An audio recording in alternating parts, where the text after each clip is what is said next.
Jay Anderson founded the channel Project Unity back in 2019. Yeah. And has amassed a significant following for his insightful interviews and incisive, independent analysis of current events and leading-edge topics. His work shot into prominence early on with scoops and exclusives surrounding the leak of the now world-famous Wilson Davis notes, which, amazingly enough, were entered into the congressional record in May of 2022. His work continues to innovate and inspire due to his fearless engagement with his singular perspective, which often challenges conventional thinking and consensus culture. We didn't come to contact in the desert to hear the same old perspectives, did we? So please put your hands together and help me welcome to the stage Jay Anderson.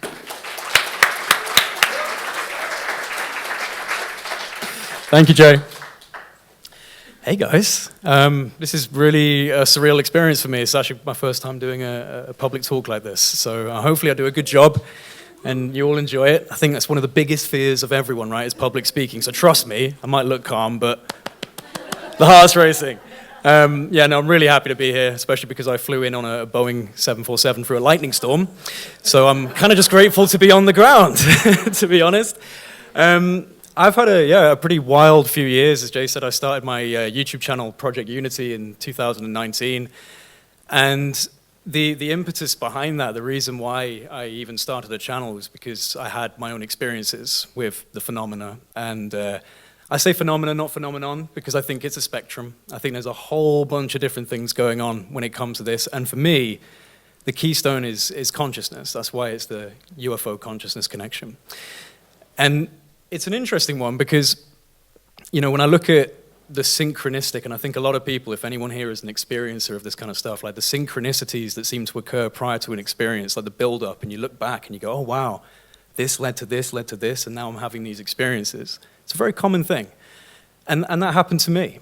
So I'm 29 years old now, but when I was in my last year of university, I think at the age of 21, just to take things back to before I had a YouTube channel, because I think it's important to kind of lay the groundwork of why I even got into this, and I think people can relate to this. When I was about 21, I was like any 21-year-old, pretty lost in life, just trying to figure things out. I was going through university, studying TV and film production. And a lot of things happened at that point, which I now look back on as catalysts, but not all catalysts are positive at the time, right? They can be negative ones as well, and that's where it was for me. It was a bit of a time of depression, and I didn't have like a spiritual sense or anything like that. The things that I'm talking about now, I wasn't talking about that at this point. And it got to a point at this age where my dad was actually a bit worried about me. And he was out in France at the time. He messaged me. He was like, look, I want you to come out. I want you to decompress. Come and chill with me in the French countryside for a bit. I think you need it. And I did. I did need it. So I went to France. And when I'm out there, he said to me, now, I've been reading these books, and I really, really think you should listen to them. I've got them on audiobook. I think they do you a lot of good. Now, I'm not here to preach a book to you and say that this is the way, but this was a very interesting kind of novel pathway that put ideas into my head that I didn't have before. So I'd like to get a raise of hands if you've ever read the book series Conversations with God by Neil Donald Walsh. Okay, so a few of you, yeah. I actually had the privilege of interviewing him afterwards, which was for me a big deal because these books completely brought me out of that depression. That was the first point of synchronicity for me. And the reason why was because they introduced this kind of model of God that I'd never really thought of, this model of a universal consciousness, animism, the awareness of everything on the absolute fundamental levels of reality, that everything is conscious, the air between us and all of us in this room. And it was an interesting kind of change of how I viewed the world. No UFOs at this point, no interest in that kind of stuff, but I started going down, because these books had such a significant effect on bringing me out of a bit of a depression, it sent me down the route of wanting to learn more. So I started reading more about consciousness, about philosophy, about quantum mechanics, seeing these kind of things and how they mold together. And they all seem to be talking about the same thing, just through different lenses, different ways of perceiving reality, whether it's science or spirit.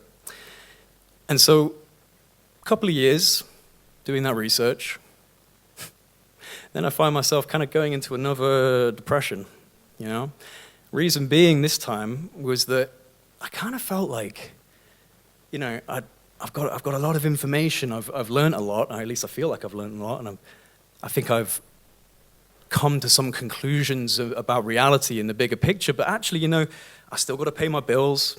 I'm still stressing about this, that, the other.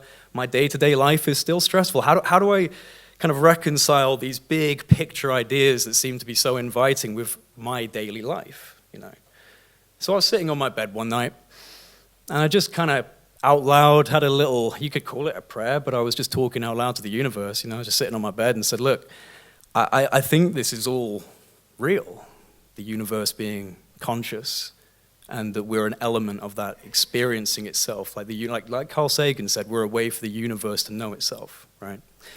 I think all of that's real. But my life is still stressing me out. Give me something. Seriously, please just give me something that's real, that I can work with, something that I can see, experience. This is what I was saying. I was just sitting on my bed saying, look, I'm ready. I really do think these are actionable concepts, but I need some proof now. About a week later, my best friend, he was like, hey, and again, not part of the UFO community at this point, he was like, hey, you've got to check out this documentary. I was like, okay, what is it? It's called Unacknowledged by this guy called Dr. Stephen Greer. And I was like, okay, all right.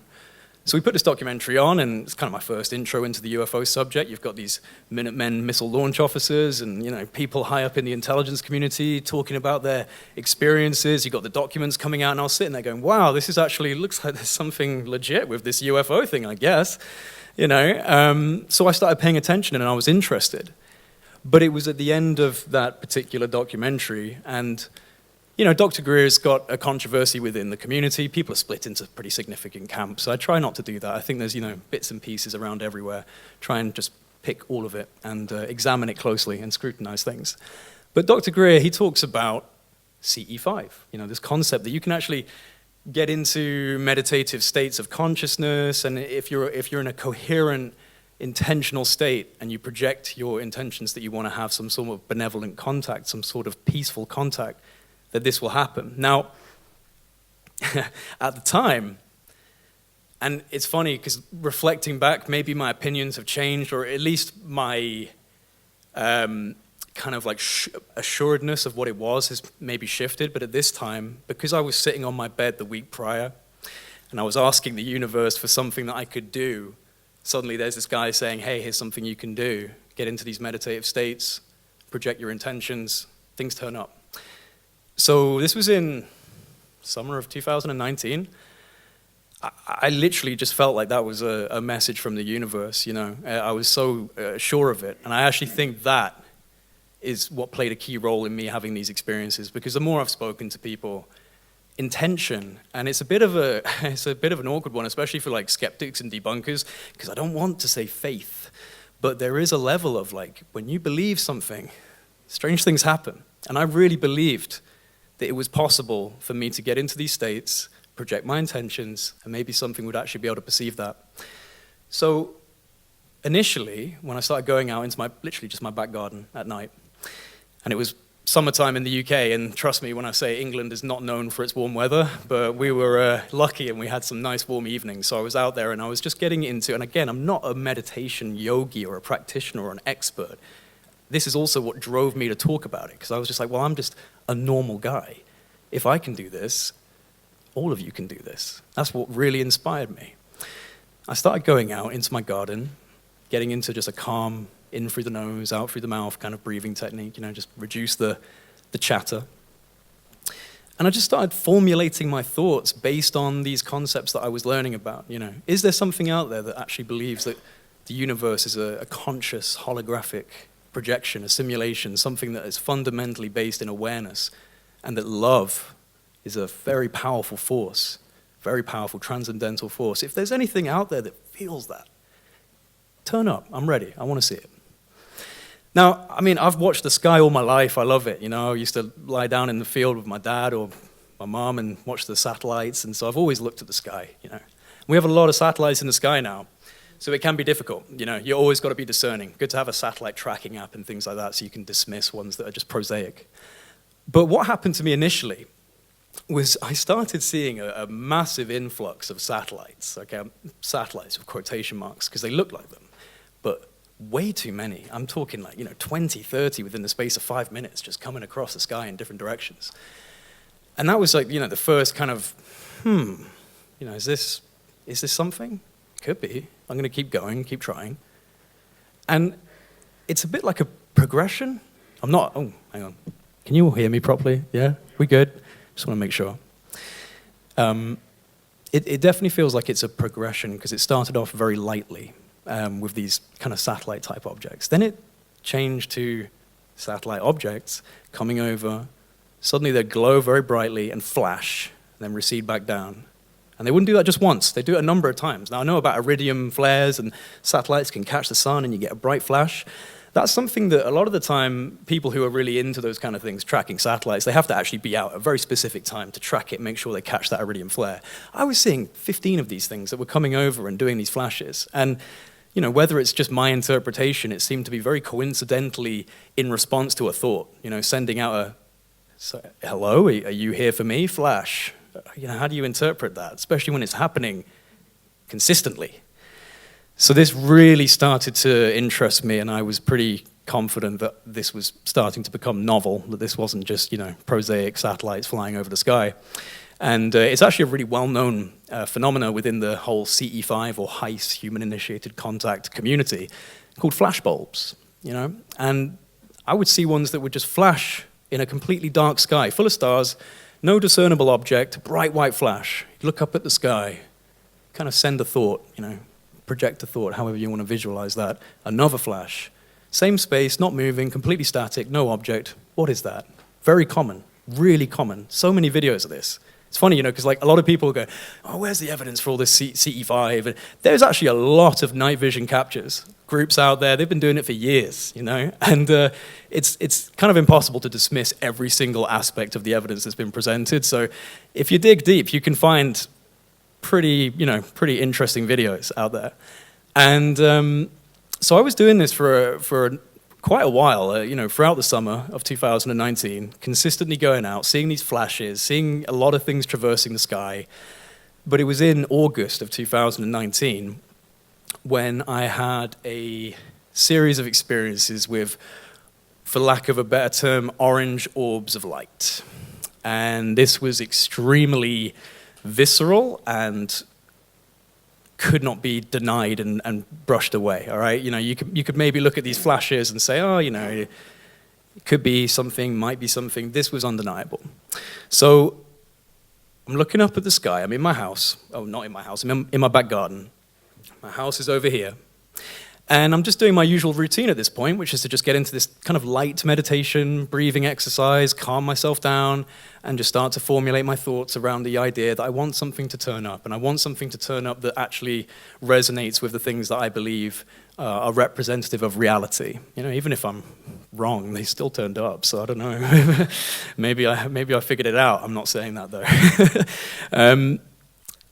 I was looking up at the sky. I saw a flash of light, which would become quite common to me at this point. So I was just like, oh, there we go. There's another flash. And then it flashed again. And then again. And then again. And then it started coming down. So every time it flashed, and there was no object. It was just a flash of light. Once it stopped, you couldn't actually see anything.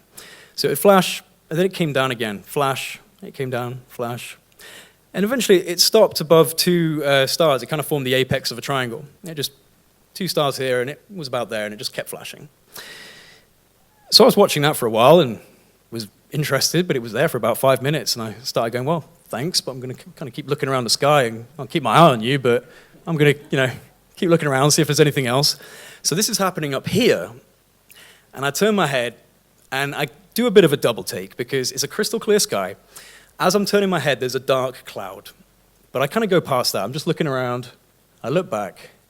And that's when I look at this cloud properly.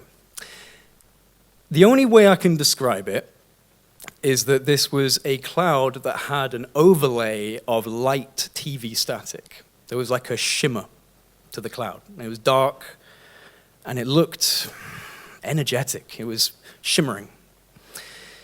That caught my attention.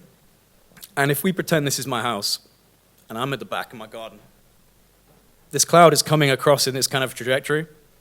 So it's naturally just going to go past my house, off in that direction. And again, I'm standing at the back. What it does when it gets to here is it does an alarming 90-degree turn and starts coming towards me. Yeah, wasn't ready for that. It's funny, isn't it? You know, you're out there projecting your intentions. Turn up, then they turn up. You're like, oh my God, like, no, I don't know if I actually wanted this. Maybe I made a mistake. Yeah, exactly, bro. Like, uh-oh, it's all becoming very real. But no, so this cloud did, I'm serious, it literally just went like that, like complete change. So I'm looking at this cloud coming up, and it's going to be above my head in a minute. And I honestly was like a rabbit in headlights, like shocked, stunned, in awe, not scared, just frozen in place. And again, this is another one of those things that, you know, debunkers like, why didn't you film it? Because, bro, I was looking at a staticky cloud. I did not have time to be like, unlock my phone. Like, no, you're not thinking that way. You really are not. And I'm sure anyone here who's an experiencer understands you're not thinking that way because it's such a novel thing. It's a reality breaker. So just like a rabbit in headlights, you're just there staring, taking it in. You can't really tear your eyes off of it. So this dark, staticky, weird cloud is coming up. It gets directly above my head, and it just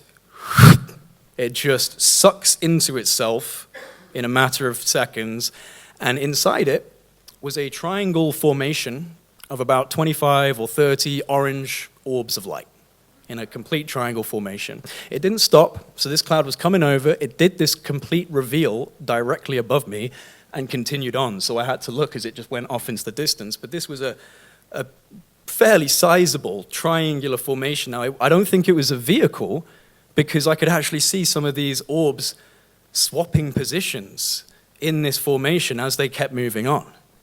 Now, this is like 10 o'clock at night, and the first person I phoned, bit of a mama's boy. I was like, Mom, you gotta see this. I phoned her, she was having a dinner with my stepdad, and I just like phoned her up screaming about orange orbs of light, and she was like, uh-oh, like, you know, have you smoked something?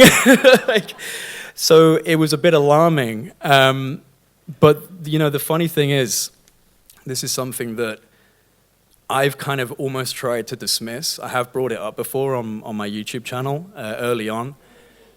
Just because I guess there's a part of me that isn't quite sure what to think of it, but the very next morning, after having this experience of seeing this triangular formation of orbs, I was coming out of the shower and I was just drying myself off, and immediately there was which has now been replaced by this tattoo, but there was a triangle formation of 3 dots, equilateral, in this red mark. And it was really prominent. Like, in the moment I dried my arm, I was like, whoa, what is that? And I've got photos of it, so you can see it on my YouTube channel. You have to dig a little deep, because it's been a while since I've talked about it. What's weird about these marks is that they lasted for a year, and there was no skin trauma, there was no scabs, there was no itching, there was no bumps, it wasn't bug bites. It was shiny, like a cauterized skin, like a burn that's healed, and you get that sheen. But it was literally the next day. It wasn't on my arm before. I would have noticed it. And it lasted for a year. And there's a lot of people who've said, you need to do regression. You know, you need to have a regression session. And I'm just kind of like, I don't know if I want to. You know, like, some things might be better left unanswered. But I mean, there's an element of me that's a little bit, uncertain of what that really represents. But it was an interesting data point that people have picked up on. And, you know, a lot of people are convinced that there may be some missing time involved in that. I'll be honest, I don't really remember going to bed. I remember calling my mom and telling her about the experience. I don't really remember going to bed, so it's possible. It was also in 2019, and I haven't got the best memory, so it could just be that. But that wasn't the only time I saw these orbs. That was just the first time.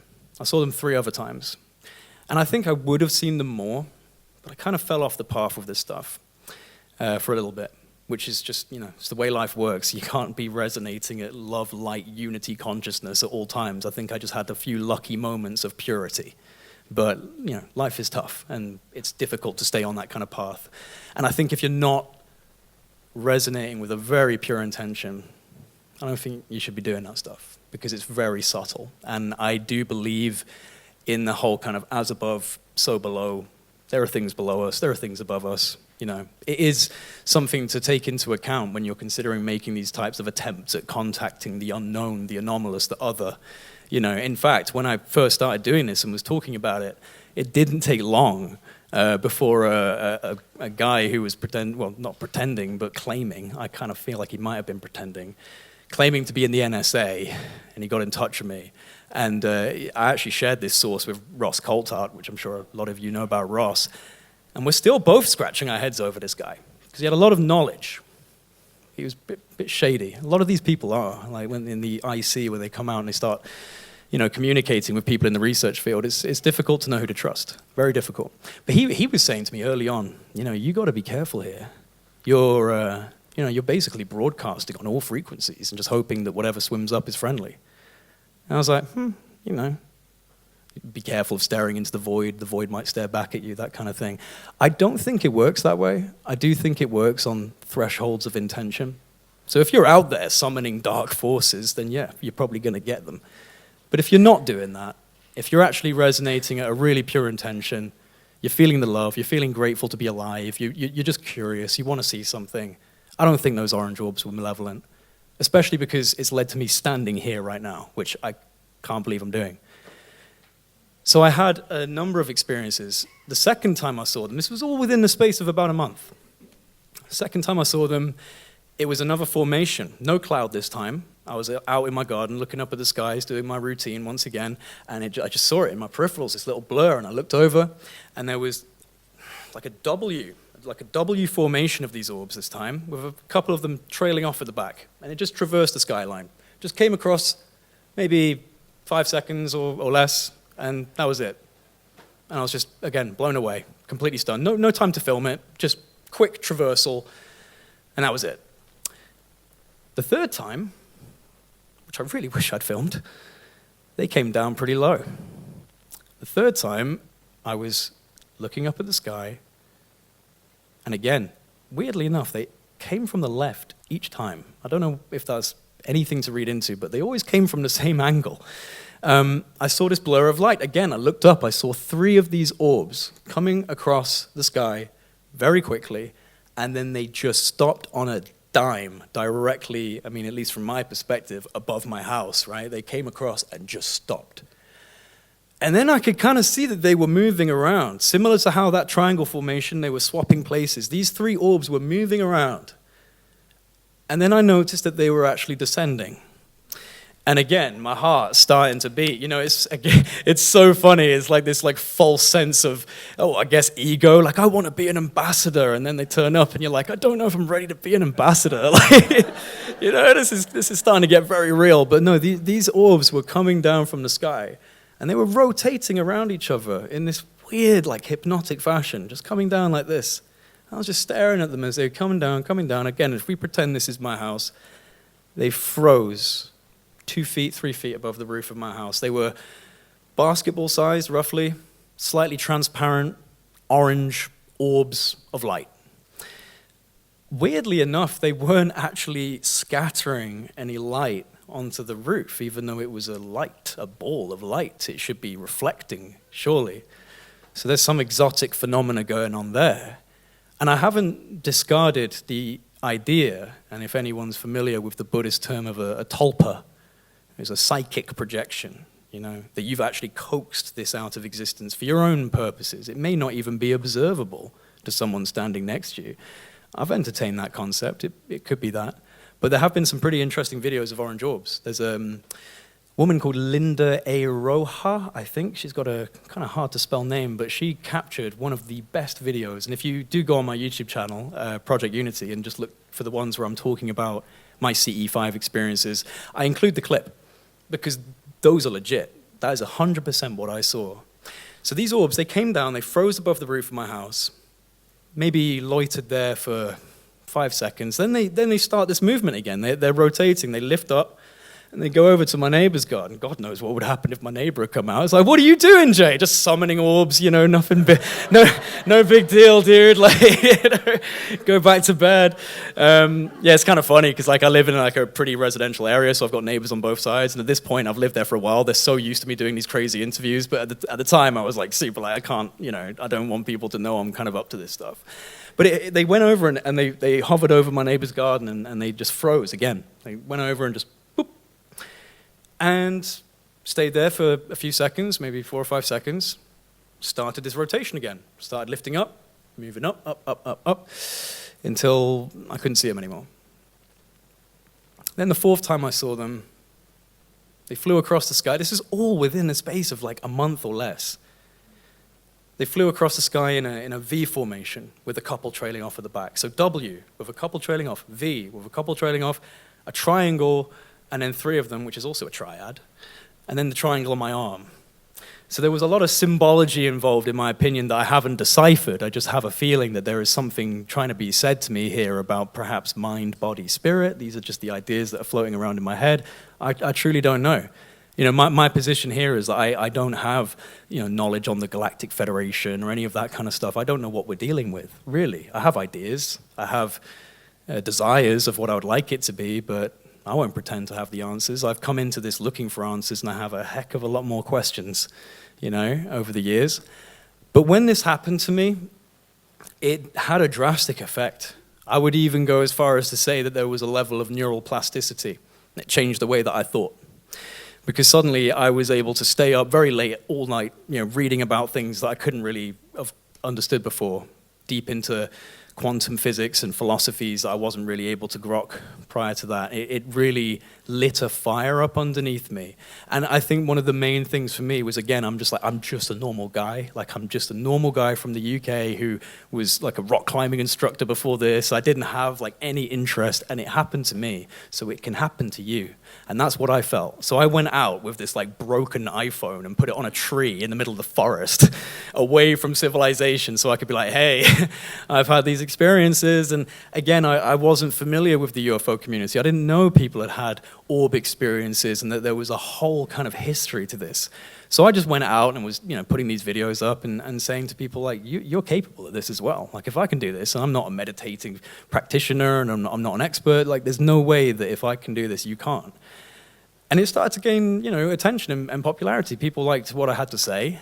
And you fast forward a couple of years, it's got to a place I never expected. I mean, I've had people like Ross Coulthart, Congressman Tim Burchett, Admiral Tim Gallaudet, all these people that we're now looking at in the space, leading it. Like, they came through my channel, and I was introduced to them very early on. I started getting connected very quickly, and it just felt like doors were opening up for me.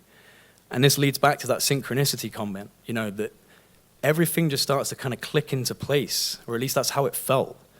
And this is a very confusing subject because there's so many different opinions, there's so many different ideas, and it's a bit of a misnomer to call it a community because there's a lot of conflict involved inside of it. So it's kind of like different camps, really. But I felt incredibly inspired to just start doing what I'm doing now, and that's why I can't really look at my own experiences as malevolent. A lot of people have said to me, "Oh, you've been manipulated, or it's a trickster, and it tries to fool you." Well, it's fooled me into, talking to all of you guys. And I've had so many people email me over the years who have said, thank you, the way that you've explained it, I really resonate with that. So, for me, it's kind of like, well, if they've manipulated me into a very positive place, and so that's good by me, that's fine by me. But I've changed my opinion on a lot of it. I mean, when I first got into this subject, I was like, oh, it's aliens from another planet. Now, I'm not discounting that possibility that exists, but I actually think that this is, at least with the orb phenomena, I think we're dealing with higher dimensional thresholds and topologies, and that we're just getting a glimpse.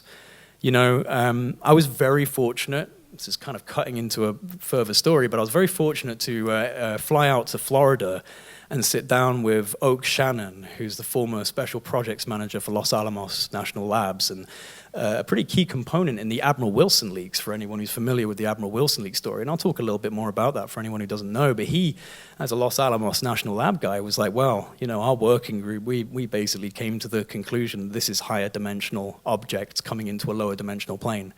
So you're only seeing a slice. You're seeing a slice of something that's far more complex and can't really be perceived on our reality. So our brain has to fill in the gaps. You know, so what I got was orbs, but you know, people have experienced all sorts of phenomena, and Jacques Vallée and Carl Jung and these ideas of it being in some way like an amorphous, responsive evolutionary driver. You know, Terence McKenna talked about this as well. He said that the UFOs are almost like a psychedelic. When you have an experience with these things, it's so novel. It actually changes the way that you perceive reality, and that can change your own cognitive function, change the way that you think, the way that you speak, the way that you act. And that certainly happened to me. So I went into this without any background in ufology. And I've arrived at a point now where I truly think that the most important element of this is our own conscious development as humans. And I think that there is an actual component of this that's trying to raise our consciousness, trying to teach us. What I felt from those experiences was it was like a gradual baby steps learning program.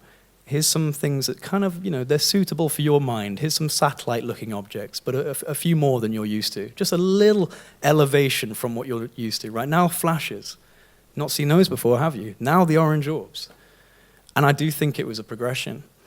Kind of wish that I'd really kept with it at that time, but like I said, like suddenly you get people who are claiming to be in the intelligence community and they're warning you, and you know, I've got no experience dealing with spooks and spies, and suddenly these guys are saying these things. You got to start, you know, taking it seriously. So it took me off that path for a bit, and I started engaging a lot more with like the modern 2017 onwards disclosure movement. You know, New York Times, Lou, Grush, Chris, Gary, all of these guys, right? We all know these people now.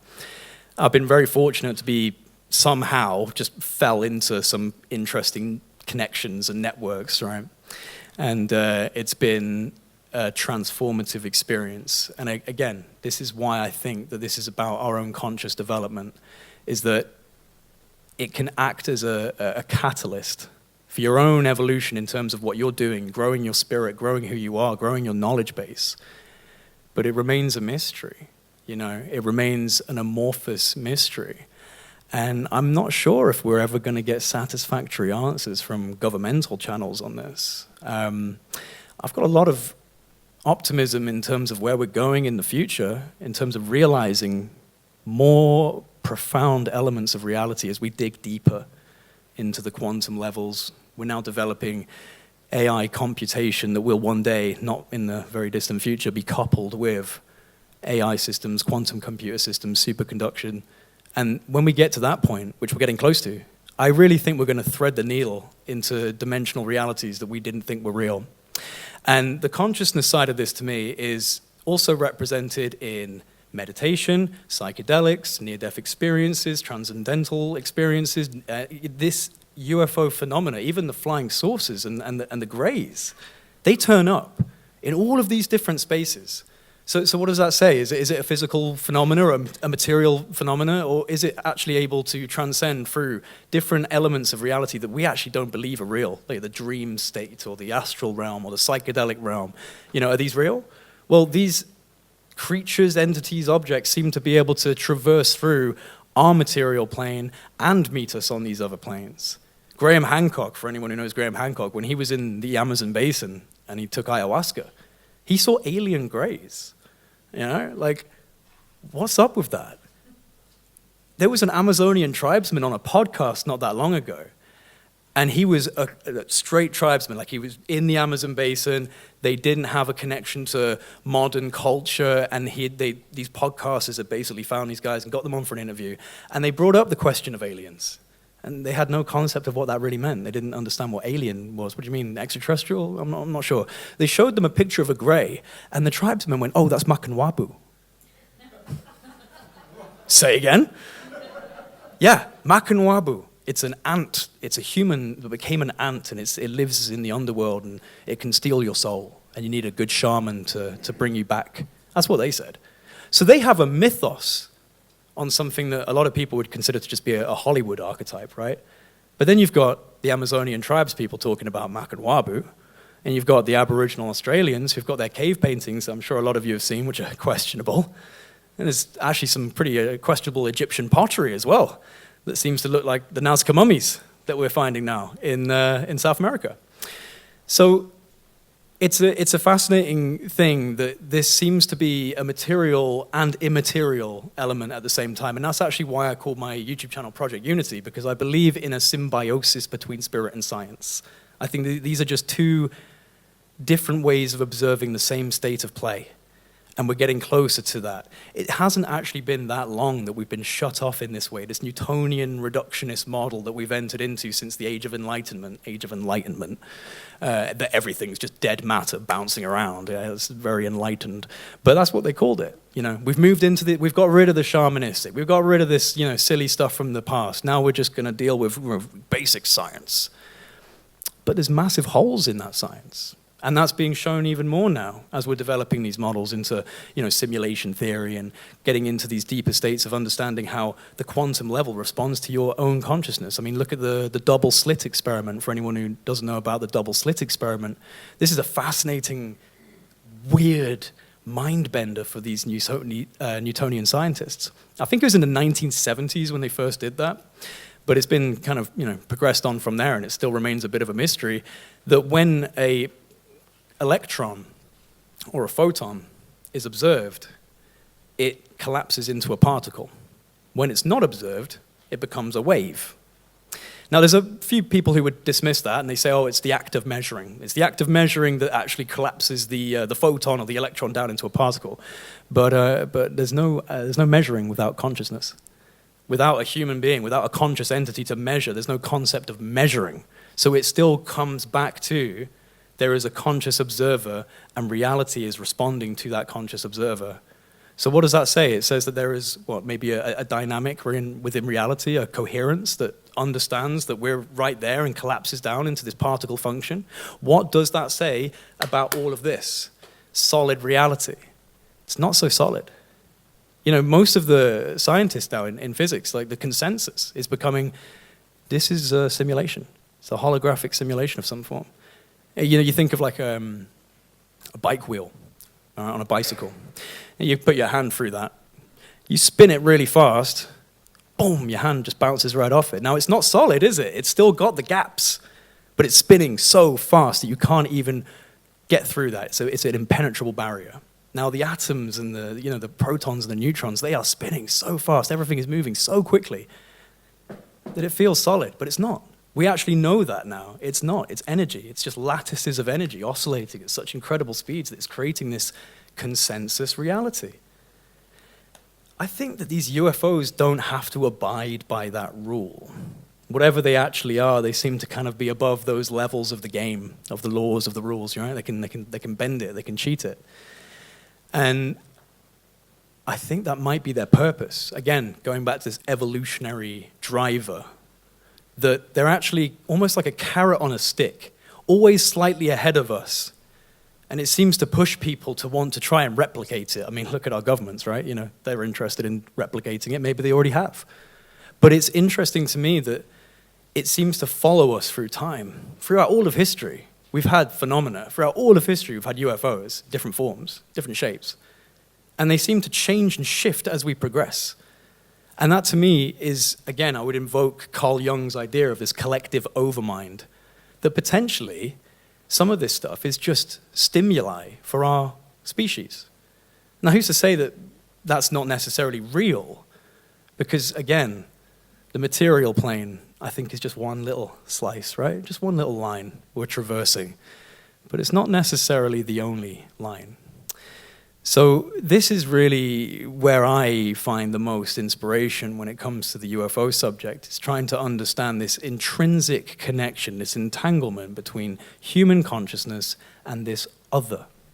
And why does it turn up when you're in these really powerful states, profound states, you know, states of love and appreciation? You know, people laugh that off. A lot of people are like, oh, you know, it's hippie woo-woo stuff. It's like, yeah, but I think we can all agree that love is actually the most important thing in all our lives, right? What's the point if you don't have some love? So I think that this is actually a teaching mechanism to try and get us to evolve. And I think we need that. Yeah? Yeah, I think we're at a point in the human story where our collective empathy is degrading. And it's not our fault so much as the society that we're all having to participate in. It's not a society that encourages us to explore the different corridors of perception. In fact, we're very locked off, sometimes to the point of it being a legal problem that you're exploring your own consciousness. Now, again, invoking Graham Hancock, he said this before, the war on drugs is just the war on consciousness. Like, why do you have the right to tell me how to experience my own consciousness? So the fact that we're restricted by that system, you don't have to invoke the Illuminati or anything, sinister and kind of ambiguous. You can look at it as just there is a way society is established, and the way that you're thinking isn't really going to work in this society. We want worker bees, we want people to participate, be cogs in the wheel. It all works as a global economy. If you're sitting there trying to summon orbs and you're in an astral realm all the time, you're not participating. So they're trying to reduce that. They definitely do not want us to be in a state of open bliss with reality and to open our perception to these different ideas. And that's what kind of worries me a little bit about the way that this is being discussed by like the US government, for example. I don't necessarily, there's a lot of people that would kind of say, oh, it's like Project Bluebeam, they're generating a threat narrative, there's going to be maybe an alien invasion, and it's all false flag, and it's a big psyop. And I mean, who knows, maybe that's right, but I definitely have noticed a clear narrative that is about this being a national security threat. It's a threat to our sovereign airspace, a threat to our sensitive classified sites. And I worry about that, because I think that that's a perspective that potentially could lead to us actually manifesting negative outcomes, especially if this is a responsivity of consciousness, and if everyone collectively is fearing an other, fearing the anomalous. Well, I don't know, but it just worries me. And I think that there are other sides to this story that should be told. And I'm sure that anyone here who's had experiences, whether it's malevolent or positive in your mind, it's still a transformative moment, and it's led you to being here, right? Interested in talking with all these different people. So I've had some really interesting connections. I'm not a journalist. I'm not a trained, investigative reporter, but I became inundated with people in the intelligence community. I interviewed a lot of them. I've spoken with a lot of these people, privately and on record, and kind of feels like nobody knows what's going on. Doesn't matter how important you are, doesn't matter what level of accolades you have, it's just ideas. It's all ideas. And I'm in the market of ideas when it comes to this subject, not definitives. I don't think we have definitives. There may be some other people that challenge that and say, absolutely no, I know what's going on. But I don't. And I wouldn't feel comfortable telling you that I do. I literally, my kind of position here is I just want to try and be a conduit for information and to do my best to curate that in a way that is sensible in a very nonsensible subject. Something that's laughed at so much, it took a while for my family to get around to the idea that I actually had these experiences with these orbs, but I'm quite blessed actually with an understanding family, and they're all very proud of me being here today. So, I'm lucky in that sense, but I know that people in this room probably don't have that. A lot of people come seeking in the UFO community because people are not ready to hear this, The people in your lives are not necessarily ready. And so, what do you do then? You have to go off and search and find people. That's what happened to me. I found all of you. Found out that there's a whole world of people that have had experiences. And, I really think that if you take it all away, if you strip down, take away the crash retrieval programs and the government and Roswell and all of that, and go back into like the deeper history. Our ancestors, I think they had a science of consciousness that was way more sophisticated than what we've got. In fact, we're only just getting to a point now, it seems, in certain elements, where we're developing technologies that are actually present in our most ancient past. This is something else that's really fascinated me is, anyone here, hands up if you've heard of psychoacoustics or psychoacoustic architecture? Couple of you. Psychoacoustics is a demonstrable thing. You can literally check out the Monroe Institute of Applied Sciences. I'm sure a lot of you have heard of binaural tones, things like this that change your brainwave from beta to theta to gamma, etc. So the Monroe Institute, in conjunction with the CIA and a few others, Stanford, they've demonstrated that ultrasound, infrasound, different harmonic keys can actually alter your conscious perception. We know this, it's science. What's fascinating is that the ancients were doing this on a much larger scale. And I do think this leads into the UFO concept, and it leads into the consciousness conversation. Because I think what they were actually accessing were higher states of coherence that were allowing them to perceive elements of reality that perhaps these UFOs do represent to a certain extent, higher dimensional frameworks. And a good example is the Hypogeum in Malta. Hypo, G-E-U-M. And this is a fascinating site. There are sites all over the world like this, but this is like a really key one. And it's an acoustic, subterranean sound temple that resonates at 110 hertz.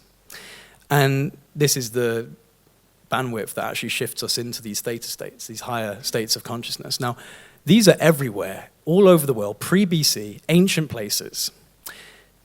And they were deliberately engineered with specific geometry, specific materials, for a specific purpose, to raise the state of consciousness.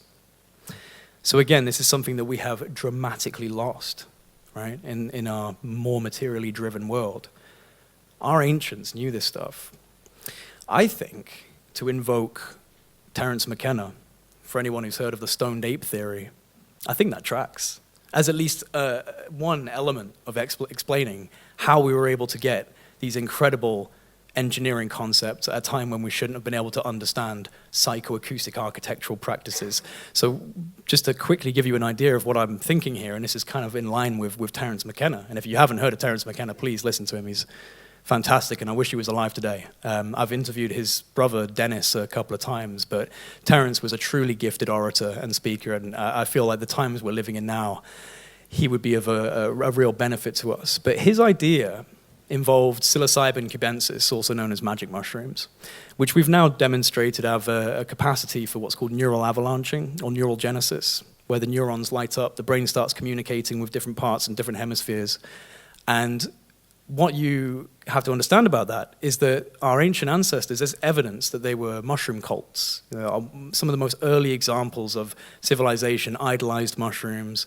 And because modern science has kind of proven now that there is significant changes in the brain that can occur from this, my perspective in alignment with Terence, and again, this does tie into UFOs, is that our most ancient proto-civilization or before civilization ancestors, the shamans and the nomads, when they first started experiencing these higher states of consciousness through chance selections of psilocybin and things like this, they were encountering as they were scavenging and going across the grasslands, they were experiencing these novel states of consciousness that may have had a pretty significant role in our evolutionary acceleration, which again is still a big question mark in terms of how we made this very significant jump in the growth of the brain. What I think they might have been doing was initially having these extremely intense experiences, experiencing higher dimensional geometry, the things that for anyone who's had any experiences with psychedelics will know that one of the first onset visual phenomena is geometrics kind of coming out of the woodwork. Things start to look more mathematical, everything starts looking more precise. And then on a high dose, then you're in the different realm entirely, maybe even speaking with entities and having very novel insights. So I think what they were doing was initially, it was an oral tradition, word of mouth, passing this down. These are the methods to connect with the higher realms. Then when writing came about, they started creating these symbols. They started writing these symbols down. These symbols are now represented in our cathedrals, in our temples. All right, the cymatics, sacred geometry, and the flower of life, all these kind of things. These are ancient symbols that are encountered in psychoactive states. So it started to become a symbolic thing, writing down these sacred geometries, the Kabbalah, Kabbalism, you know, these ancient principles. Once we got sophisticated enough, and I'm not saying this is true, this is just my interpretation, once we got sophisticated enough, we actually started to try and design these higher geometries that we were experiencing. That's where you get the pyramids, that's where you get the hypogeum, these places that contradict our understanding of how they were able to do this. They weren't meant to be this advanced, and yet precision engineering on a megalithic scale, subterranean, using limestone and piezoelectric materials like rose quartz granite, amplification materials, energetic materials. It's like they were using the raw materials of the earth as the circuits and the wires and the connecting devices, different type of technology to what we're doing. And I think designing these temples was actually meant to be a resonant, acoustic, harmonic sound temple to bring your state of consciousness up to these levels to actually experience what we might call higher dimensional reality. And that's where I think these UFOs actually come from or can traverse experience with and want to try and get us to understand at higher levels. So for me, my journey has been primarily centered on this whole idea of trying to understand this connection and entanglement between us and the UFO phenomena. And along the way, I've had some pretty interesting encounters with people who've changed the way that I think about things. And getting into kind of the more nuts and bolts element of this real quick, you know, I don't have any doubt whatsoever that we have certain technologies that we would believe were extraterrestrial or alien, but in reality they're ours. I've spoken with aerospace engineers at very high levels, Lockheed and Raytheon, and they'll never go on record. I hate to be one of those people that's pulling a claim out, but they won't go on record. But I've heard enough, and I'm pretty confident that we're able to do these things. And it's a sad state of affairs, in my opinion, because I think it's an attack on human evolution. You go back to the 50s, the 60s, even in modern physics, the consensus was the next thing is going to be anti-gravity, electrogravitics, propellantless, fuel-less propulsion. This is the future. This was mainstream. This was just expected. And then it stopped. 60s, 70s, just an iron curtain of secrecy falls down over this. Labs get raided, scientists disappear. I think that the national security state, in all of its arrogance, has held back vital evolutionary check marks of humanity. We weren't supposed to use fossil fuels for this amount of time. It was meant to be a transition point. You go from this to this. But they've held it back, and what do we see? We see resource wars and scarcity and poverty and hunger and desperation. Because of what? National security concerns? You know, the worry that North Korea or China or Russia is going to get hold of this stuff. I don't know. You tell me if you feel like that's a justification. I'm not sure, because it's a difficult one. You know, I wouldn't want to be one of these 5-star generals sitting there going, what do we do about this? Because, you know, if it gets out to our enemies, this could be really problematic. But at the same time, we need this. Our planet is starting to collapse. It's starting to fall apart. And our culture, our people, our society is starting to fall apart in many ways. And I do think that's a symptom. I think that's a consequence of being held back evolutionarily by some, you know, pretty bad folks. Again, that's why I have issues, I think, with kind of the narrative that's being put out through the US government, that there's no possible way that this could be human technology, and you know, there's absolutely nothing in our arsenal that can compete with this. I don't trust that, and I would invite you to at least be, you know, cautious and skeptical, at least. One of the issues I've encountered in the UFO subject is that people don't like it if you take away that belief, right? And good research is about finding the things that don't always align with your beliefs, and it's important that we stay objective. You know, we all want to see a disclosure happen. We all want to see real evidence come out, but blindly putting faith in like the national security architecture to deliver that to us, I'm not sure. I don't think that's necessarily the way to go. So for me, it always leads back to a more spiritual sense.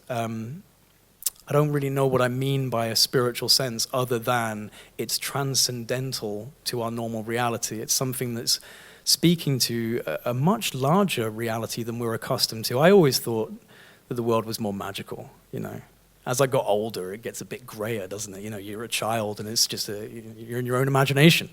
As you get older and life gets a bit more stressful and things start piling on, it takes a bit of the magic out. But that's what really woke me up, was like, oh my gosh, there is so much more than we have in this little, you know, kind of societal framework we've developed as a planet. And there is things that are far beyond this that I think could inspire us to change.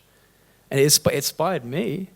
That's the truth of it, is that it took me from being just some guy, just, you know, doing some job, to someone who was completely passionate and inspired and had a desire to try and communicate this with people. And I'm not alone. So many people have this this innate desire once they have an experience, so they have to share this knowledge. They have to share their experience.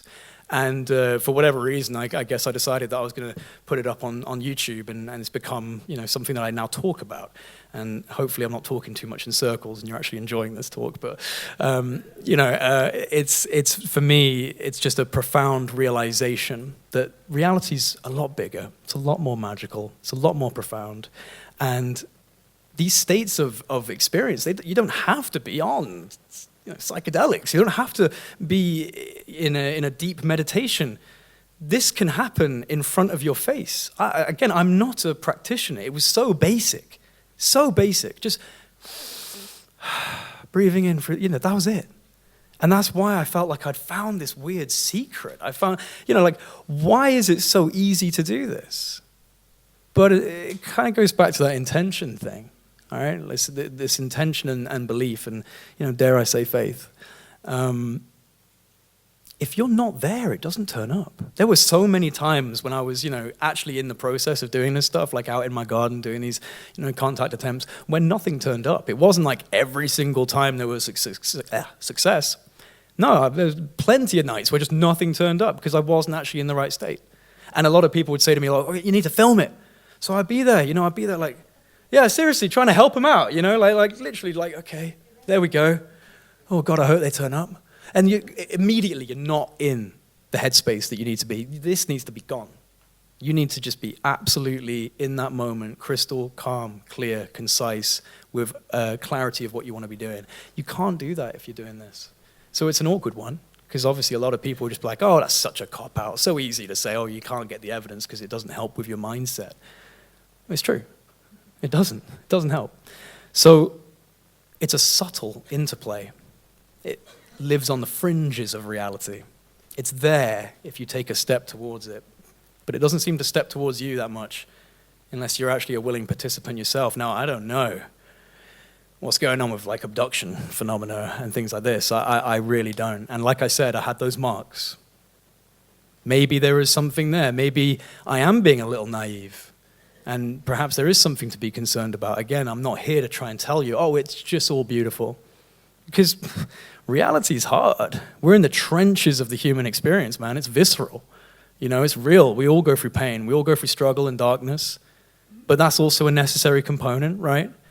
You know, there's so many times in my life where I've sat there and just been like, well, this is hopeless. It's just not going to improve. It's clearly like this is just, you know, give up. And then upon reflection, you realize, oh, God, that led to this. This led to that. So you have to try and kind of bless both sides of that yin and yang. It's literally the engine that creates the reality. We're all participating in that mosaic, you know, weaving that fabric together. And I think another realization that I kind of got from this, at least just in terms of love being such an important force, because it was really not even the times where I was like, you know, sending out complex ideas of like, this is what I think is going on. No, actually the coolest times and the quickest moments were when I was just looking up at the sky and being like, man, I'm just grateful. I'm just grateful to be alive, and, you know, thank you for showing me what you've shown me. Bam, flash. It's like a little kind of like, yeah, dude, you're thinking the right way.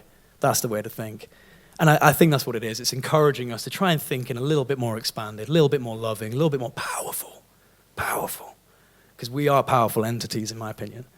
You know, we've been kind of pushed down and fooled into believing that we're just kind of 9-to-5 worker bees. I think we're actually immortal, infinite aspects of the universe experiencing itself through avatars. Is that my time to leave now? It's all good, don't worry.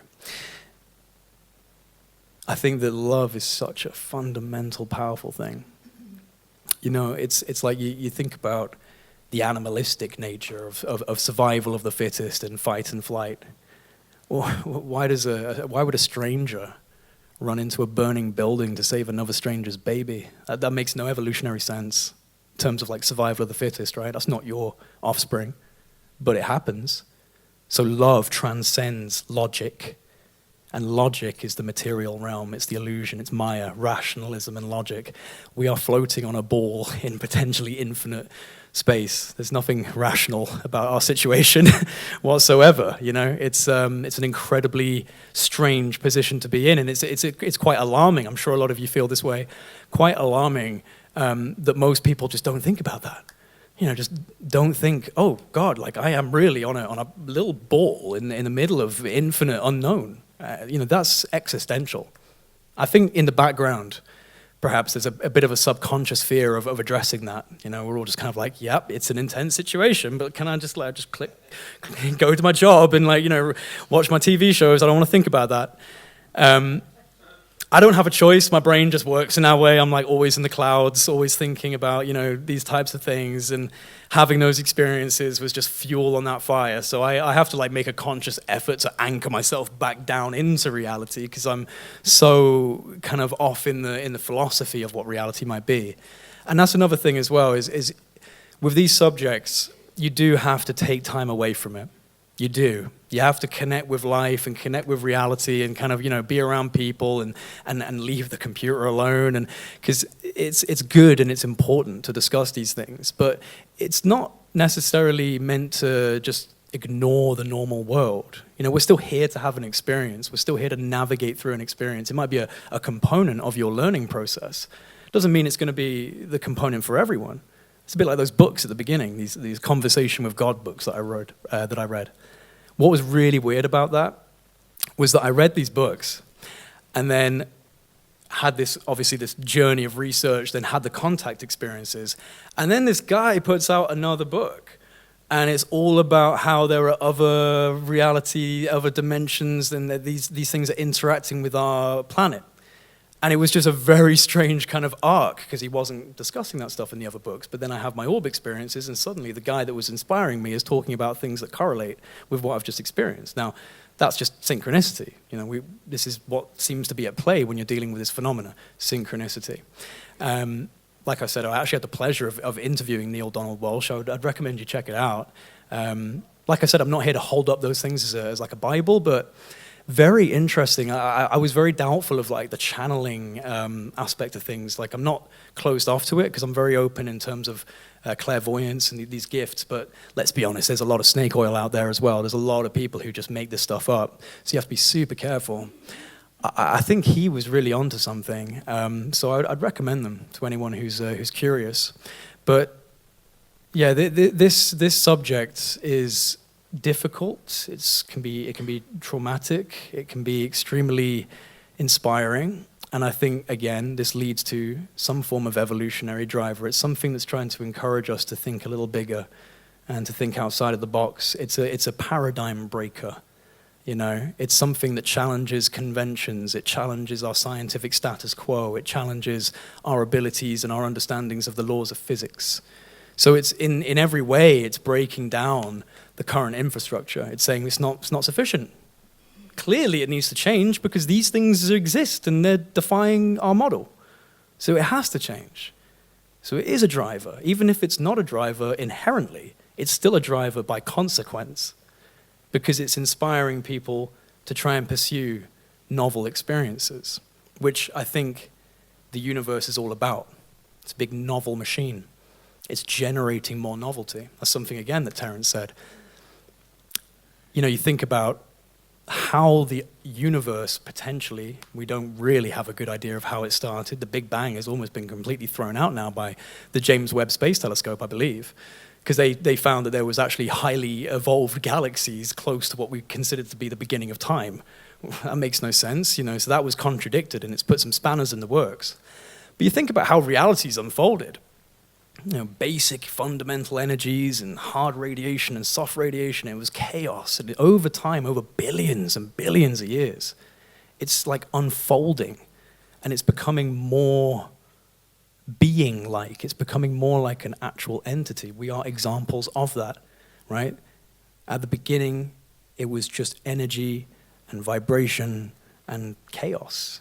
And over time, it's connected the dots, it's weaving things together, it becomes solar systems, it becomes galaxies, it becomes planets. On those planets, you get networks. We're a network.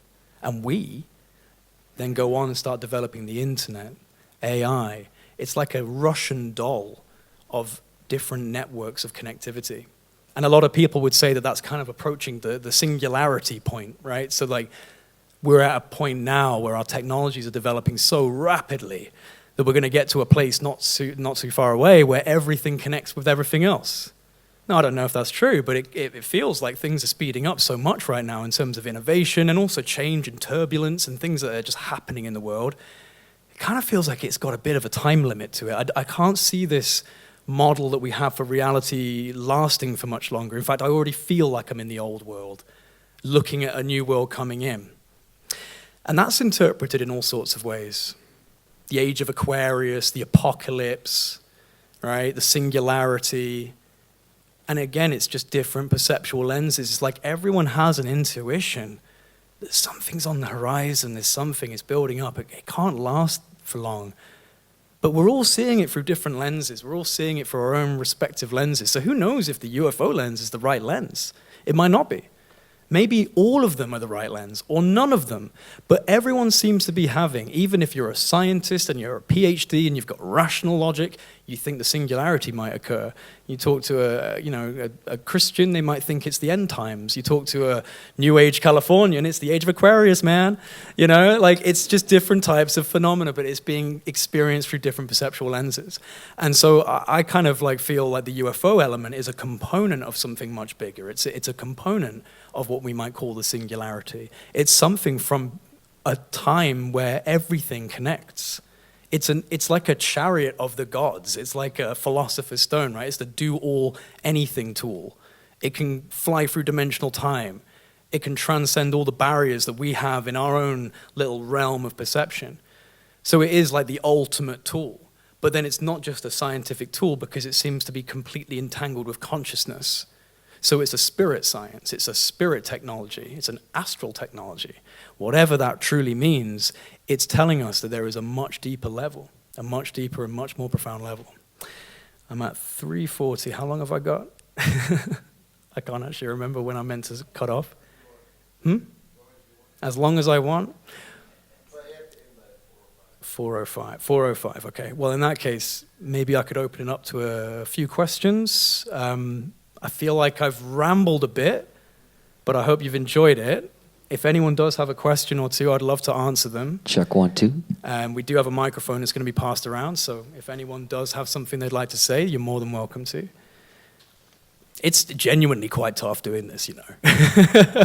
Genuinely. Like, I'm enjoying it, but, you know, you start running around in your head like, oh gosh, am I repeating myself? So I hope that some things I think need to be repeated. Like, you need to reinforce the idea that this is actually something that speaks to a deeper level of humanity, a deeper level of our own spirit. But, yeah, please, go ahead. Yeah, very, very interesting talk. Well, thank you. I agree with you on a lot of points.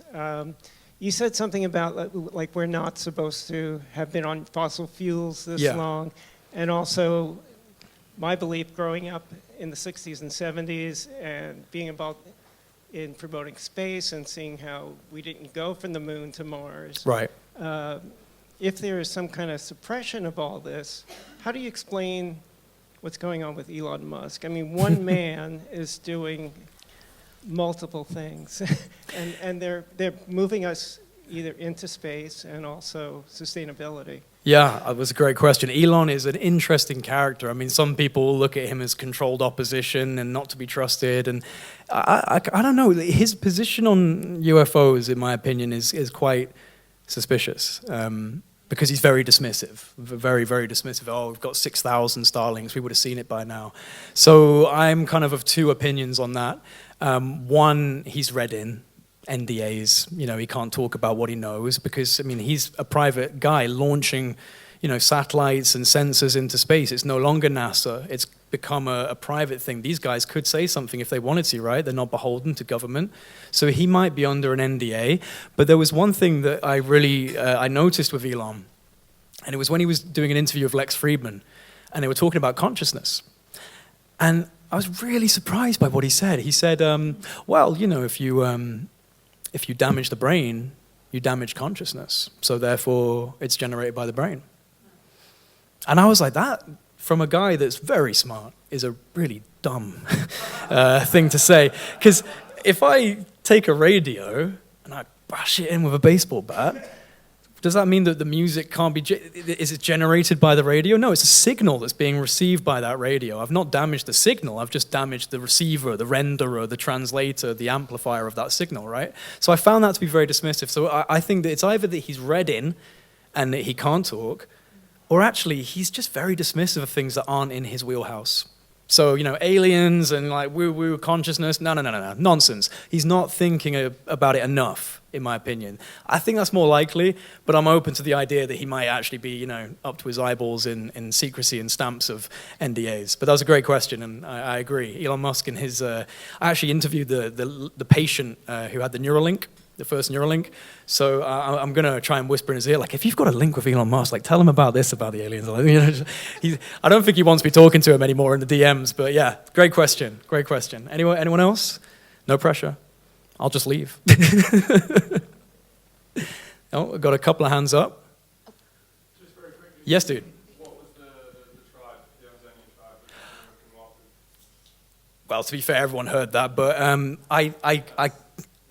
I can't remember. I actually can't remember. Sorry, man. But if you type in, and it is, I think it was M-A-K, like Makin, M-A-K-I-N, W-A-B-U, Makinwabu. If you type in like Amazonian tribe podcast, Makinwabu, gray alien, I'm sure it'll come up. No, it wasn't my channel. It was just some podcasters out there, but it was just fascinating. If you find the clip, trust me, it's really weird. Okay. Thanks, man. Cool. Anyone else? No? Oh, we got a hand up over there. Hold on. Excuse me.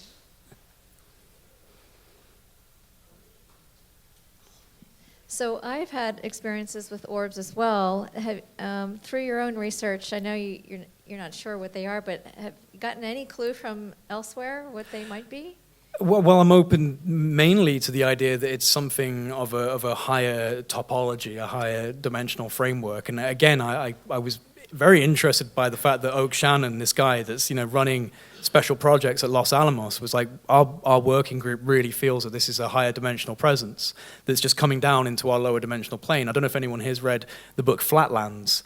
He recommended it to me, and it's about a world that lives in two-dimensional space, so everything's flat in the flatlands, and it's about a sphere that comes into the 2D plane, and how is that perceived?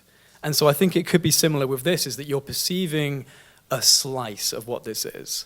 I also think that because it seems to be responsive to higher energetic states like love and gratitude and these kind of like, higher threshold states of consciousness, I'm not against the idea that this is my ancestors or my spirit guides or whatever this might be, but I don't think it's alien in the sense of a planetary civilization checking us out and sending probes. I don't think it's black technology from, the governments, because well, it could be, but it would be terrifying if it was, because they are able to, pick up on your conscious thoughts and send orbs to come and check you out.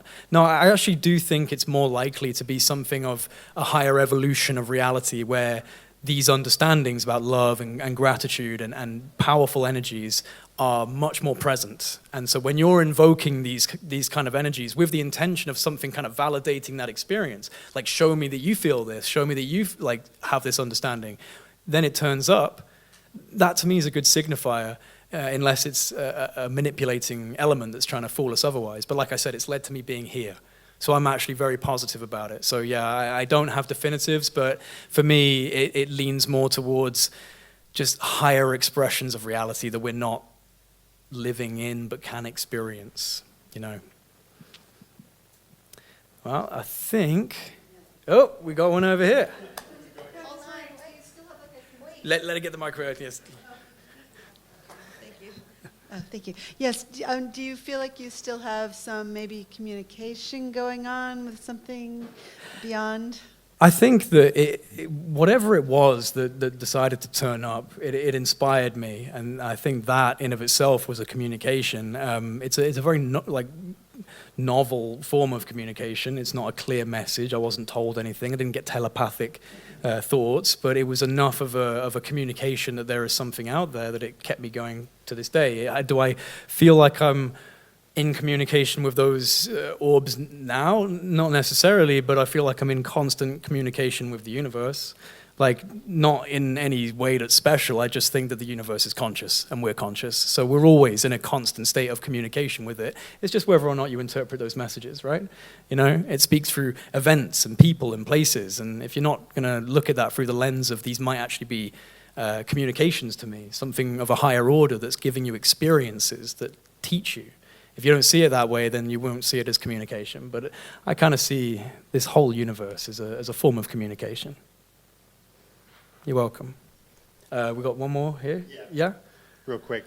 First of all, thanks. Great talk. Thank you. Really good. You know, it's really I was a bit nervous, I won't lie, but I've tried. You know, it's interesting to see how this is kind of like next generation contact talk Right. now, you know, really going from the physical to what it means. And so I appreciate you going there. I Thank think you. that's really where we need to go.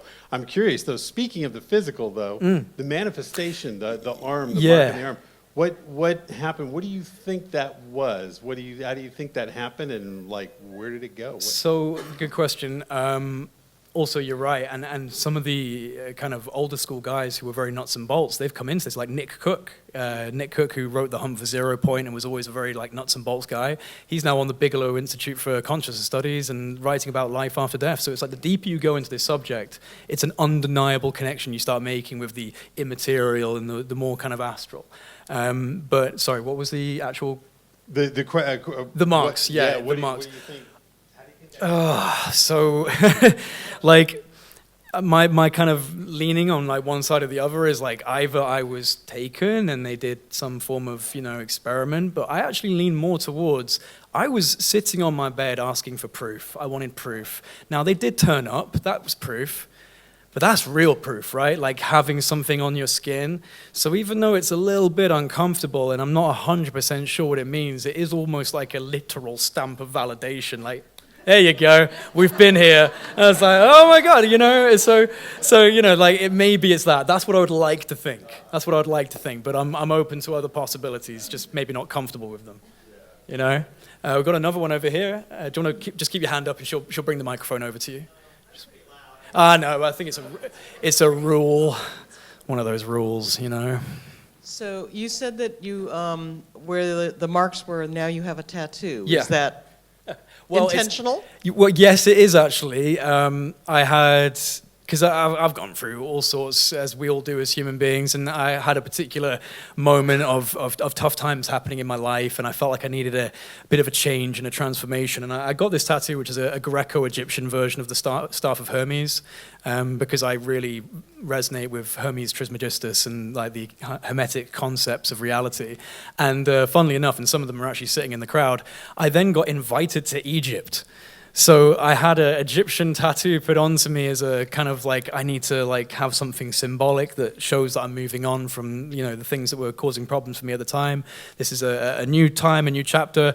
And then I get invited to go out to Egypt with Timothy Hogan and some of the guys that are here. And that's when I met all of these people. So, you know, this tattoo is very symbolic to me in that sense. And, you know, I did want it to be in the same place as I had those marks because it feels like a pretty significant, you know, mark that was put on me, so I wanted something there in replacement of it. But those marks, they stayed on my arm for about a year without fading.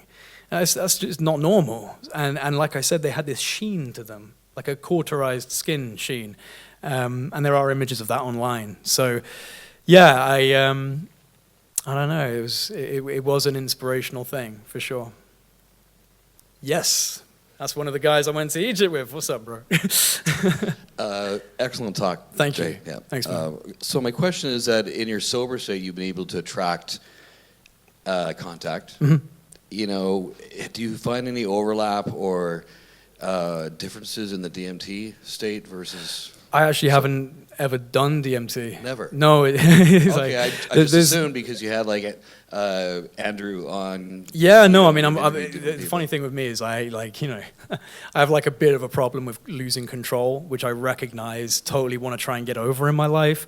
And it's funny, it draws an exact correlation to roller coasters. So I was a rock climbing instructor, mountain biking, I love extreme sports stuff, but I have to be in control. Okay, the brakes are on this thing. I'm not going to use them, but the brakes are there just in case I want to use them. You know, like, oh, I'm climbing up a rock. Well, I decide how high I want to climb. But the moment that on a roller coaster clicks in, I'm like, oh my God, oh my God, oh my God. Like, I can't get out. If I don't like this, I'm not going to be able to change it. And that's the exact same response I have with psychedelics. I recognize the importance of them. I've researched them. I have had some, like, you know, medium level experiences on things like psilocybin and stuff. But I want to do it. I want to do DMT. I'm just really scared of it. Maybe you can hold my hand while I do it. But in terms of like a correlation, I think there is. That's why I said that, you know, Graham Hancock, when he did ayahuasca, he started seeing alien greys and flying saucers. You know, what is that? So there is a crossover. And I think that this may talk to what these things are able to do. They're able to traverse through different dimensional topologies and ones that we don't even think are real, like the creative mind and, you know, the imagination and psychedelic experiences. So, yeah, thanks, bro. I am scared. I am very scared. Yes, sir. Jay, I really enjoyed your talk. Thank you. So if you're a little afraid of DMT, I'm a trainer at the Monroe Institute. Why don't you come join us at Monroe and do our kind of consciousness I'll do that. exploration? I appreciate that invitation, and I will take you up on that. Absolutely. Thank you. Thank you. Anyone else? Oh, we got another. Hey, Grant. What's up, Jay? Hey, All right, man. so it's been years since you've been very vocal on the Wilson Davis notes. Yeah. Oh, yeah, I forgot to talk about that. It's Sorry. been about a year plus since you met with Oak Shannon. Uh-huh. Is your confidence in the authenticity of those documents continuing to increase, or are you wavering, or what is your current stance on them? Good question, bro. I really find it interesting that Oak Shannon validated some stuff. So for people that don't know, the Admiral Wilson leaks involves Dr. Eric Davis, which I'm sure a lot of you are familiar with, who had a secret meeting with an admiral called Admiral Thomas Wilson, where, to cut the long story short, because I don't have a whole lot of time, the admiral wanted to meet with Eric to tell him that he had been exposed to elements of the black budget architecture that were dealing with UFOs, that were dealing with retrievals of vehicles, that he was basically trying to find out what was going on and was told to shut up, or you're going to have, you know, an early resignation and you're going to have some stars knocked off of your shoulder. So he was disgruntled, the admiral, according to this kind of, you know, story that we have. And he wanted to speak to someone, and he had heard that Eric Davis was kind of the guy to speak to. I mean, he's the, you know, preeminent physicist who's got all the exotic ideas about, you know, propulsion and energy and obviously the UFO subject. So he, according to this document, basically met up with the admiral, and the admiral kind of poured his heart out and told him, oh, well, this is what I found out, and this is what I've been shut out of, and, you know, it's real, there's a problem with it. What was interesting is, and for a long time, the Admiral Wilson documents were literally just words on paper, and I was actually really fortunate, just through a connection I had with a guy in the US Navy who was able to get in contact with Oak Shannon, because Oak Shannon's mentioned in these documents by the Admiral. He says, oh, you know, I wish Oak could be here. Big Oak Shannon fan. He validated you. I was on the phone with him for a few hours, and he said that you're okay, talking to Eric, saying that, you know, Oak Shannon basically validated that you're a trustworthy guy to talk to. And he also said that, unfortunately, he can't be here because he's had a lot of health issues, and his wife, Linda, is taking his calls, but wish he could be here. So that's what's in the documents. And Oak Shannon as much as he's like part of this, because he was in like the advanced theoretical physics group, like these kind of like groups within the Pentagon that were interested in the UFO stuff, but he's not vocal out there trying to, you know, sell a story or sell a book or do anything. He's a born again Christian living a quiet life with his wife. I just happened to be able to get in touch with him, and he was a little, you know, unsure of what to do, but my friend offered to, you know, we'll come to Florida, we'll meet you, we'll buy you some dinner, and we'd just love to hear your story. And Oak Shannon, when we were sitting there, met him in a seaside restaurant in Florida, and it was so dramatic because we were sitting outside, this American flag was flying behind him, and this lightning storm was happening across the ocean as he's talking about this stuff. I was like, my God, I wish I had a 4K camera. This is perfect. But I didn't. But he validated these things that are in the papers. You know, he was a little, you know, unsure of what to say, and it kind of feels like Linda, his wife, is the gatekeeper here. She was the one who was like, go on, you can say that. Go on, say that to him. Tell him that. And he said that, yeah, the Admiral phoned me up. Asked about Eric Davis, you know, wanted to know if he was trustworthy, wanted to know if I could speak to him about things that were sensitive. And Oak Shannon, who had ran in the same circles and had worked with Eric, validated him, gave him the thumbs up. And this was confirmed to me by Oak Shannon himself. He also said he had had a major heart attack, was on the operating table, and Linda was answering his calls. Now, it's funny because the Admiral has been questioned by journalists. Some people have approached him, Admiral Wilson. Now, he says, Oak who? Oak? Oh, I don't know an Oak. And it was funny because when we were at this dinner, I said, well, you know, what do you think of the Admiral saying that you, that he doesn't really know you? And he just went like, oh, yeah, no, I know him. He knows him well. And so the Admiral Wilson leaks are a really interesting thing. They've been put into the Congressional Record. Gary Nolan was the one that actually recommended that Senator Mike Gallagher, put these into the Congressional Record, which is a pretty incredible thing in of itself, that we have in the Congressional Record a series of documents about reverse engineering programs, interdimensional capabilities, and an admiral that was denied access to all of this stuff. So it's really interesting that that happened. Where I sit on the authenticity, I still lean towards them being legit, mainly because of the Oak Shannon validation, because it's a physical person outside of just words on paper.